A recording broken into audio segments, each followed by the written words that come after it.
बोलो गीता माता की जय। ओम श्री परमात्मने नमः।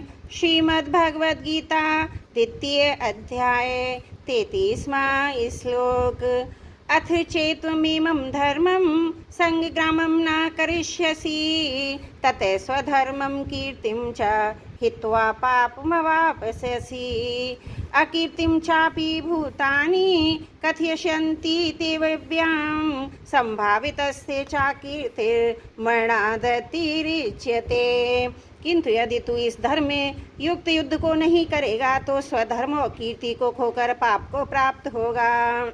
सब लोग तेरी बहुत काल तक रहने वाली अपकीर्ति का भी कथन करेंगे और माननीय पुरुष के लिए अपकीर्ति मरण से भी बढ़कर है। अपव्यय पक्षांतर में आया है, चेत अपव्यय संभावना के अर्थ में आया है। इनका तात्पर्य है कि यद्यपि तू युद्ध के बिना रह नहीं सकेगा, अपने शास्त्र स्वभाव के परवश हुआ तू युद्ध करेगा, तथापि अगर ऐसा मान ले कि तू युद्ध नहीं करेगा तो तेरे द्वारा शास्त्र धर्म का त्याग हो जाएगा। शास्त्र धर्म का त्याग होने से तुझे पाप लगेगा, तेरी कीर्ति का भी नाश होगा। आपसे आप प्राप्त हुए धर्म रूप कर्तव्य का त्याग करके तू क्या करेगा? अपने धर्म का त्याग करने से तुझे पर धर्म स्वीकार करना पड़ेगा जिससे तुझे पाप लगेगा। युद्ध का त्याग करने से दूसरे लोग ऐसा मानेंगे कि अर्जुन जैसा शूरवीर भी मरने से भयभीत हो गया, इससे तेरी कीर्ति का नाश होगा।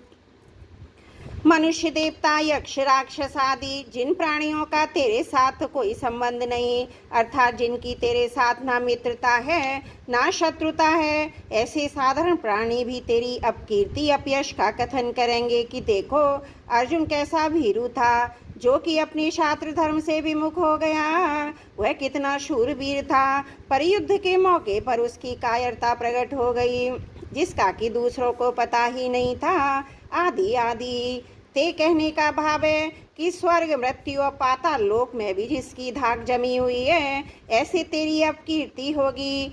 अभव्याम कहने का तात्पर्य है जो आदमी श्रेष्ठता को लेकर जितना अधिक प्रसिद्ध होता है उसकी कीर्ति अपकीर्ति भी उतनी ही अधिक स्थायी रहने वाली होती है। पूर्वार्ध में भगवान ने साधारण प्राणियों द्वारा अर्जुन की निंदा किए जाने की बात बताई। अब श्लोक के उत्तरार्ध में सबके लिए लागू होने वाली सामान्य बात बताते हैं। संसार की दृष्टि से जो श्रेष्ठ माना जाता है, जिसको लोग बड़ी ऊंची दृष्टि से देखते हैं, ऐसे मनुष्य की जब अपकीर्ति होती है तब वह अपकीर्ति उसके लिए मरण से भी अधिक भयंकर दुखदायी होती है। कारण कि मरने में तो आयु समाप्त हुई है, उसने कोई अपराध तो किया नहीं, परंतु अपकीर्ति होने में तो वह खुद धर्म मर्यादा से कर्तव्य से च्युत हुआ है। तात्पर्य के लोगों में श्रेष्ठ माना जाने वाला मनुष्य अगर अपने कर्तव्य से च्युत होता है तो उसका बड़ा भयंकर अपयश होता है। त्रुटियों के लिए क्षमा चाहती हूँ।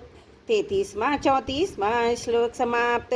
वसुदेव सुतं देवं कंस चारुण मर्दनं देवकी परमानंदं कृष्णं वंदे जगद्गुरुं।